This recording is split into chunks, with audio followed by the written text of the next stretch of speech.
Good morning, welcome back to my channel Anil K study. हम आज बात करेंगे, मैंने पिछली वीडियो में आपको बताया था बाबर के बारे में। आज हम बात करेंगे बाबर के उत्तराधिकारी हुमायूं के बारे में। ठीक है, तो हुमायूं जो था वो क्या था, बाबर का उत्तराधिकारी था। यानी कि बाबर की मृत्यु हो गई थी 1530 में। उसके बाद उसके उत्तराधिकारी के रूप में हुमायूं आ गया था, जिसका शासनकाल था 1530 से 1555। ठीक है, हालांकि इसका शासनकाल दो कालखंडों में विभाजित था। ठीक है, एक 1530 से 1540 तक, एक 1555 से 1556 तक। दो कालखंड थे, दो कालखंडों में इसने शासन किया था, जिसका प्रमुख कारण था शेर खां यानी शेरशाह सूरी। ठीक है, वो हम आगे आपको बताएंगे। ठीक है, जब ये 23 साल का था तब ये सिंहासन पर बैठा था, यानी कि उत्तराधिकारी बना था। और उस समय क्या था, ये मैंने बताया था आपको, बख्त खां का क्या था, ये सूबेदार था।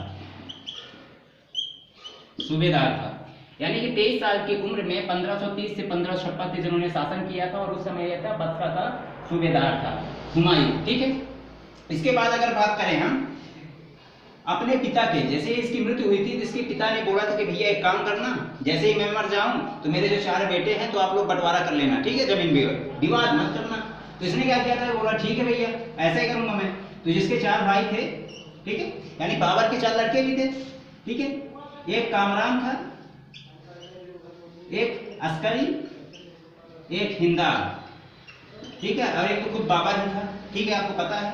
तो बाबर ने क्या किया, जैसे ही इसे सिंहासन मिला तो इसने किया कि भैया एक काम करो, बंटवारा कर दो यार इनका। ठीक है, जो राज्य है उनका बंटवारा कर दिया जाए, इससे आपसी विवाद ना बढ़े। तो जो कामरान था, कामरान को दिया गया था क्या, एक तो काबुल और एक कंधार। ठीक है, 2 स्थान दिए गए थे कामरान को शासन करने के लिए, काबुल और कंधार। ठीक है, और जो अस्करी था, ठीक है, अस्करी को दिया गया था संभल प्रदेश दिया गया था अस्करी को, और हिंदार को दिया गया था अलवर एवं मेवाड़। ठीक है, आपको पता है कि मेवाड़ को भी विजिट किया था किसने, बाबर ने। क्यों, राणा सांगा से जो युद्ध हुआ था खानवा का, तो मेवाड़ को भी इन्होंने विजिट कर लिया था। तो अलवर और मेवाड़ दिया था हिंदार को। ठीक है, और एक जो हुमायूं का क्या था, चचेरा भाई था। ठीक है, मिर्जा चचेरा भाई था, इसको खुद दिया है, कहाँ का शासक बनाया, ये बख्त खां का शासन बनाया, जो स्वयं वहां का क्या था, सूबेदार था। तो इसको बख्त खां का प्रदेश दिया था मिर्जा को। तो 4 भागों में हालांकि इन्होंने विभाजित कर दिया था अपने पूरे राज्य को। ठीक है, इन्हें सौंप दिया था। फिर भी हालांकि ये कामरान अस्करी जितने थे तो आगे चल के हुमायूं के लिए चुनौती ही बने थे। ठीक है, वो हम समझेंगे आगे, लेकिन इसने बंटवारा तो जरूर कर दिया था। ठीक है, अब आगे आते हैं तो पाते हैं कि 1533 में इसने दीपनाह नए नगर की स्थापना भी की थी। ठीक है, नए नगर की स्थापना भी की थी इसने, हुमायूं की बात कर रहा हूँ, हुमायूं ने की थी। 1533 में दीपनाह नए नगर की स्थापना भी की थी। और अब बात करेंगे हम इसके, जो इसने महत्वपूर्ण युद्ध लड़े थे और जो इसका शासनकाल है, तो 2 कालखंडों में कैसे विभाजित हो गया, इसके बारे में हम चर्चा करेंगे। जिसका प्रमुख कारण क्या था, शेर खां था, यानी शेरशाह सूरी था। तो इसके बारे में हम चर्चा करते हैं, जो इसके प्रमुख युद्ध हैं और आगे इसकी क्या स्थिति बनती है। तो हुमायूं के युद्ध के बारे में देखते हैं। इसके वैसे इन्होंने 4 युद्ध लड़ा था इसने। ठीक है, लेकिन मुख्य रूप से 2 युद्ध ही आपको देखने को मिलेंगे, और जो एग्जाम के पॉइंट ऑफ व्यू से इंपॉर्टेंट है। हालांकि सभी युद्ध आपको देखना है। सबसे पहले 1531 में इसने देवरा का युद्ध लड़ा था। ठीक है, और दूसरा महत्वपूर्ण युद्ध था चौसा का युद्ध। ठीक है, 1539 में। ठीक है, इसने लड़ा था शेरशाह की, इसमें क्या हुआ था, शेर खां और हुमायूं के बीच में ही हुआ था। तो जो शेर खां था वो विजयी हो गया था। उसी समय इसने शेरशाह की उपाधि धारण कर ली थी। पहले ये शेरशाह क्या था, शेर खां था। ठीक है, उसके बाद जैसे ही चौसा का युद्ध हुआ था 1539 में, तो हुमायूं को पराजित किया और शेरशाह की उपाधि धारण की। आप लोगों को पता है कि जितने महाराज हुआ करते थे, शासक हुआ करते थे, तो आप प्राचीन भारत से देखें तो जितने चाहे चंद्रगुप्त मौर्य हो, चाहे गुप्त साम्राज्य हो, तो महाराजा धीराज, वेंकटनाथ, पता नहीं कितने बड़ी भारी भरकम उपाधियां धारण कर लेते थे। वैसे ही इन्होंने किया कि जैसे चौसा का युद्ध इसने जीत लिया तो शेर खां से शेरशाह बन गया। उसके बाद आते हैं विलग्राम या कन्नौज का युद्ध। ठीक है, ये 1540 में हुआ था, विलग्राम या कन्नौज का युद्ध। इसमें क्या हुआ था, इसमें भी शेरशाह और हुमायूं के बीच हुआ था, जिसमें हुमायूं पराजित हो गया था। उसके बाद जो शेरशाह था, आगरा और दिल्ली पर बड़ी आसानी से अधिकार कर लिया और दिल्ली मुख्य रूप से दिल्ली पर इसने अधिकार करके अपना साम्राज्य का विस्तार चालू कर दिया और शासन करने लगा। और लास्ट युद्ध 1555 में, ठीक है, तो इसके बारे में हम आगे चर्चा करेंगे, लेकिन ये दो युद्ध जो हैं ये महत्वपूर्ण है, इनको आप अच्छे से देख लेना, ठीक है। इसके बाद जैसे ही बिलग्राम का, ये कन्नौज का युद्ध हो गया, हुमायूं पराजित हो गया, उसके बाद ये चला गया सिंध, ठीक है। वहां लगभग 11 वर्षों तक ये घुमक्कड़ जैसा जीवन व्यतीत करने लगा था, ठीक है, सिंध चला गया था। अब वहां जैसे ही चला गया, हालांकि अगर बात करें शेरशाह सूरी की यानी कि शेर खां की, तो ये पहले क्या था, जब बाबर था तो बाबर के समय में ये बाबर का सैनिक हुआ करता था, ठीक है, बाबर का सैनिक हुआ करता था। और बाबर ने इसे आगे चल इसकी पदोन्नति भी की थी, सेनापति भी बना दिया था और बिहार का इसे राज्यपाल भी बनाया था। किंतु जैसे ही हुमायूं का कार्यकाल आया तो हुमायूं क्या था कि कुछ व्यस्तता के कारण कहीं दूसरे जगह सुदूर क्षेत्र में चला गया, तो उसी व्यस्तता का फायदा उठा के जो शेरशाह सूरी था वो बंगाल में सूर्यवंश की स्थापना की थी, सूर्यवंश की स्थापना की थी, ठीक है, सूर्यवंश की स्थापना की थी शेरशाह सूरी ने हुमायूं के शासनकाल में ही, तभी ये युद्ध लड़ा था। तो ये चीजें हैं, ठीक है। अब बात करते हैं, ठीक है, अब जैसे ही 11 वर्षों तक इसने घुमक्कड़ जीवन व्यतीत किया और सिंध चला गया। अब वहां इसी कालखंड के दौरान ही वहां हमीदा बानो बेगम, इससे क्या कर लिया हुमायूं, निकाह कर लिया यानी शादी कर लिया। और कालांतर में जो अकबर पैदा हुआ था तो इसी से हुआ था, ठीक है। अकबर की माँ का क्या नाम था, हमीदा बानो बेगम था, यानी कि ये, ठीक है। तो हुमायूं ने हमीदा बानो बेगम से निकाह कर लिया और उसके पश्चात 1555 में सरहिंद का युद्ध इसने लड़ा। जैसे शादी भी कर लिया भाई हमीदा बानो बेगम से, उसके बदले चलो यार शादी तो कर ली, चलो फिर से गृहस्थी बसाए, अपने राज्य को पाएं, ऐसा कुछ सोचा होगा मन में। तो 1555 में सरहिंद का युद्ध हुआ, जैसा कि मैंने अभी यहाँ बताया था। तो पंजाब का भी एक शासक था, सूर शासक था, उसका नाम था सिकंदर, ठीक है, सिकंदर था। तो इस सिकंदर को पराजित किया सरहिंद के युद्ध में और फिर से दिल्ली सल्तनत का शासक बन गया, ठीक है। तो अगले साल ही वो शासक से बाहर हो गया था, अगले साल उसकी मृत्यु भी हो गई थी, सिर्फ 1 साल के लिए इसे राजकाज करने का मिला था, ठीक है। स्टार्टिंग में जरूर 1530 से आया था, 1540 के बाद फिर से बीच में कहीं गुम हो गया।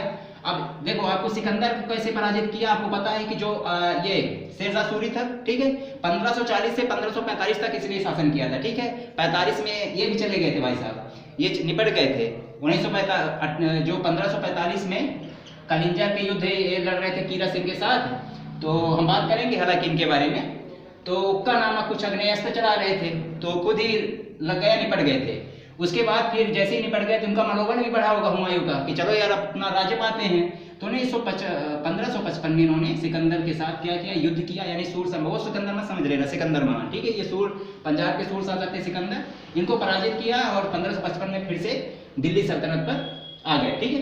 अब इसके बाद देख लेते हैं भाई, आपको पता है कि हुमायूं जो था वो ज्योतिष में भी विश्वास करता था। वो ऐसा बोलते हैं कि 7 दिन वो 7 प्रकार के कपड़े पहनता था, अलग अलग रंगों के, ज्योतिष में विश्वास करता था। और इसकी एक हुमायूंनामा एक पुस्तक है हुमायूं के ऊपर, जिसका नाम है हुमायूंनामा। हुमायूंनामा, ठीक है। इसकी रचना किसने की थी, गुलबदन बेगम। ये गुलबदन बेगम एक्चुअली क्या थी, हुमायूं की बहन थी, यानी बाबर की बेटी थी।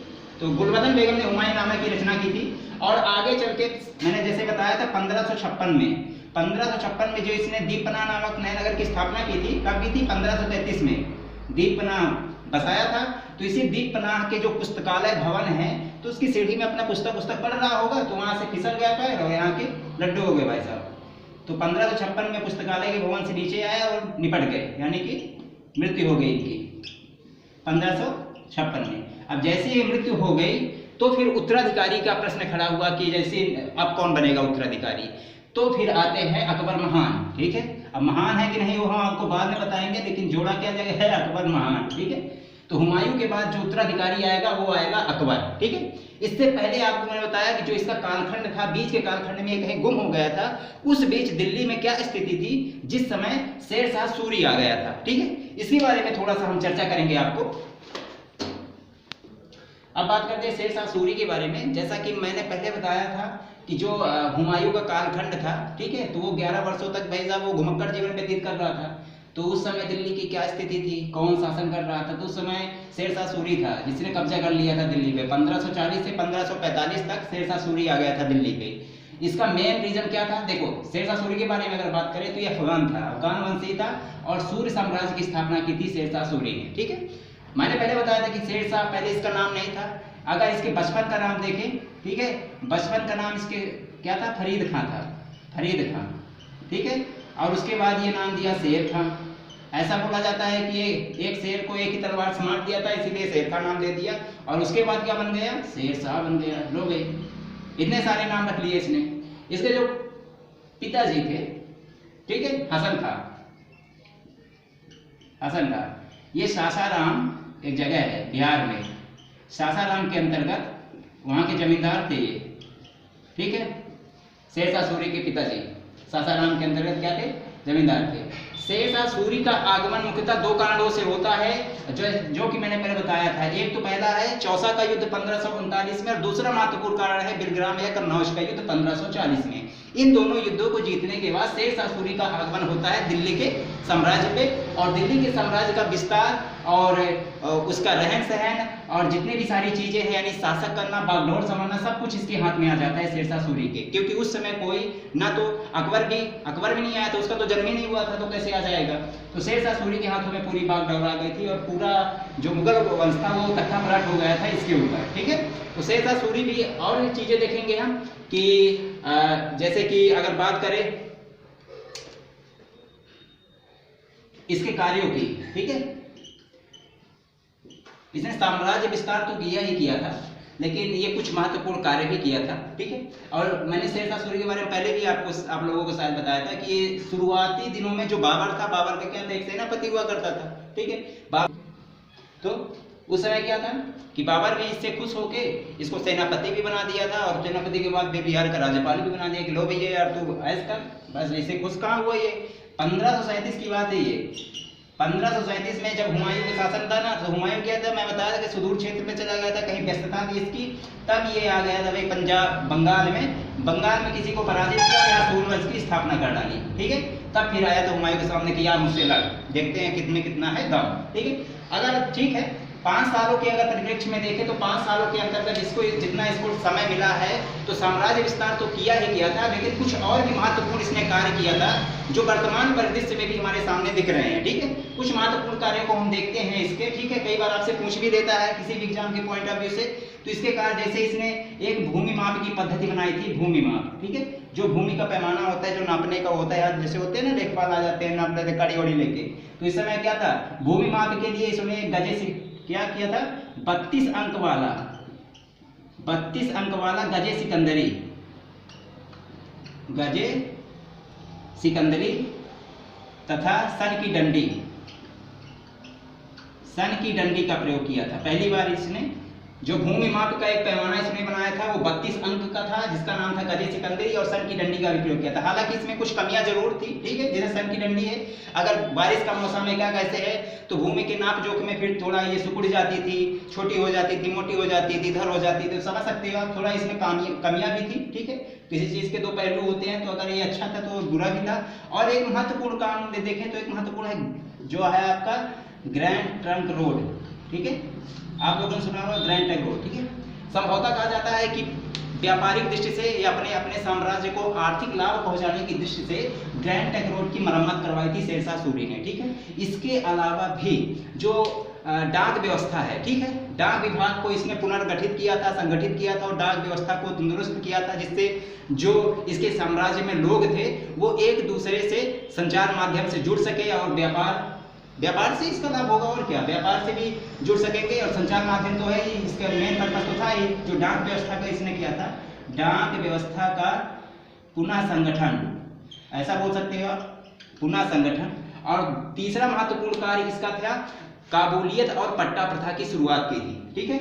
काबूलियत और पट्टा प्रथा की इसने क्या की थी, शुरुआत की थी। जो पट्टा होता है वो क्या था, पट्टा जैसे कि ऐसा है कि सरकार ने किसानों को भूमि में कुछ भी चीजें उगाने के लिए जो जमीन दी है, ठीक है, ठीक है। तो इस जमीन का ब्यौरा सरकारी दस्तावेज में लिखना ये कहलाता था पट्टा, ठीक है। और एक था काबूलियत। काबूलियत क्या था भाई साहब? ऐसा होता था कि जो किसानों को भूमि मिली है उसमें जो उपज होगी, ठीक है, जो उपज होगी तो उस उपज के आधार पे कितना लगान देना है किसानों को, और लगान कौन लेता था? सरकार लेती थी, यानी कि शेरशाह सूरी लेता था। तो किसानों को कितना लगान देना था ये पहले से ही कबूल करवा लिया जाता था किसानों से कि हाँ भैया हम इतना लगान देंगे, तो उसे कहते थे काबूलियत, ठीक है। काबूलियत ऐसा होता था कि जो किसानों को जमीन दे दी जाती थी और किसानों द्वारा उनसे पहले से ही कबूल करवा लिया जाता था कि आप कितना लगान दोगे। हालांकि शेरशाह सूरी के समय में जो उपज थी, उपज का 1/3 लगान, 1/3 भाग लगान लिया जाता था, ठीक है। यानी कि आपके अगर 100 रुपए हो रहा है तो 100 का 1/3 लगभग 33 रुपए आपसे ले लिया जाता था। ये हालत थी शेरशाह सूरी के समय में, ठीक है। तो पट्टा और काबूलियत प्रथा, यानी काबूलियत और पट्टा प्रथा की शुरुआत भी शेरशाह सूरी ने की थी। और भूमि माप की मैंने बताया था, ग्रैंड ट्रैंक रोड के बारे में बताया, डाक व्यवस्था को इसने भी तंदुरुस्त किया था। और अगर बात करें कुछ और कार्यों की, कुछ और कार्यों के बारे में बात करते हैं इसके अलावा देखते हैं, इसके अलावा इसने अब आपको पता है कि जो ग्रैंड ट्रैंक रोड था, ठीक है, इसका नाम तो अभी ठीक है, अभी बड़ा है ग्रैंड ट्रैंक रोड, लेकिन इससे पहले या फिर मुगल शासन व्यवस्था में इसे कुछ दूसरे नाम से भी जाना जाता था। इसे सड़क बादशाही भी कहा जाता था। ग्रैंड ट्रैंक रोड जो था इसको सड़क बादशाही भी कहा जाता था या फिर सड़क ए आजम, ये कहा जाता था, ठीक, जो आपकी ग्रैंड ट्रैंक रोड थी, ठीक है। ये सब व्यापारिक दृष्टि से इसको करवाया गया था, यानी कि इसको सुदृढ़ करवाया गया था, मरम्मत करवाई गई थी इस चीज की कि व्यापार हमारा सुदृढ़ हो, आर्थिक रूप से हमारा जो साम्राज्य हो वो क्या हो, मजबूत हो, ठीक है। इसके बाद कुछ और चीजें देख लेते हैं जो शेरशाह सूरी ने किया था। एक रोहतासगढ़ का किला है, रोहतासगढ़ का किला, और एक है किला ए कुन्हा, ठीक है। ये दोनों किला जरूर लिखा है, लेकिन ये मस्जिद है एक्चुअली, ठीक है, ये सब दिल्ली में है। तो इसका निर्माण भी शेरशाह सूरी ने ही करवाया था, रोहतासगढ़ का किला। और बात करें हम एक रुपए की, ठीक है, अगर पहला रुपया, ठीक है, मिस्र धातु का था, उसमें कई धातुएं मिली थी, तो पहला रुपया शेरशाह सूरी के समय में ही चालू हुआ था, ठीक है। आकृति भले कैसी हो, लेकिन जो मूर्त रूप है रुपया का, ठीक है, जो इसकी नींव है तो डाली थी शेरशाह सूरी ने। जैसे हमारे भारत में है ना रुपया है, सिर्फ ना कि भारत में, अपितु क्या है, पाकिस्तान, मालदीव और आप ले लो बांग्लादेश, अफगानिस्तान, तो ऐसे जैसे राज्य, ऐसे देशों में भी रुपये को राष्ट्रीय मुद्रा घोषित किया गया है ना। रुपया ही इनकी राष्ट्रीय मुद्रा, अपने भारत में जैसे रुपया है। तो जो रुपये की पहली शुरुआत थी वो शेरशाह सूरी ने ही की थी, ठीक है। उसका आकार और उसमें क्या धातु मिलाई जाती थी अन्य प्रकार से दूसरा मामला है कि उसमें क्या चीजें होती थी, लेकिन कहने का मतलब जो मूर्त रूप दिया था रुपए का वो शेरशाह सूरी ने किया था। इसके अतिरिक्त शेरशाह सूरी ने जो उसका पूरा साम्राज्य था, तो पूरे साम्राज्य को 47 भागों में बांटा था, ठीक है। संभवतः हो सकता है कि 47 भागों में बांटकर छोटे छोटे, तो जैसे ऐसा होता है ना कि भारत देश है पूरा, तो राज्यों में बांट दिया गया, राज्यों को फिर जिलों में बांट दिया गया है। तो इसी हिसाब से इसने पूरे साम्राज्य को 47 भागों में बांटा था। और प्रत्येक भाग को क्या नाम दिया गया था? सरकार नाम दिया गया था। क्या? सरकार। पूरे भाग को क्या बोला गया था? सरकार, ठीक है। और इस सरकार की भी बहुत सारे मतलब छोटे छोटे भाग भी बन गए थे, जिन्हें परगना भी कहा जाता था, ठीक है। इस परगना के मालिक हैं, ऐसे ऐसे हैं, जो पुराने लोग हैं वो बताते हैं ना कि परगना के है। पहले आप देखना, अभी सुनोगे नाम परगना, ठीक है। सरकार तो नहीं सुनोगे, परगना जरूर सुनोगे। तो 47 भागों में सरकार को भी छोटे छोटे, फिर उसको छोटे छोटे, तो ऐसे छोटे छोटे भागों में बांट दिया था। और भी बहुत सारी चीजें हैं। और इसके बाद अगर देखें, ठीक है, तो मैंने बताया था कि 1545 में इसकी मृत्यु हो गई थी। इसके पीछे एक महत्वपूर्ण कारण था कि कलिंजर का ये युद्ध लड़ रहा था 1545 में।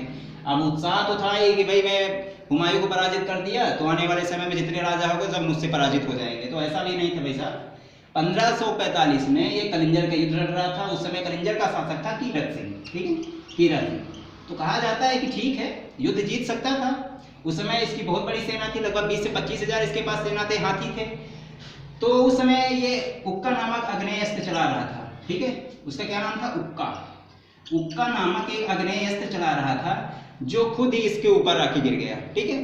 तभी इसकी मृत्यु हो गई थी। शेरशाह सूरी की 1545 में। अगर सोचो कि अगर 1545 में न मरता तो क्या होता, तो फिर मुगल साम्राज्य का क्या होता। सोचो, सोचते रहो क्या कर जाता है, लेकिन मर गया ना, तो उसके बाद फिर से आ गए हैं वो। हुमायूं बोले कि ये मर गया, तो 1555 में फिर से आ गए थे। तो हुक्का नामक अग्नेस्त्र चला रहा था 1545 में, तो निपट गए फिर से।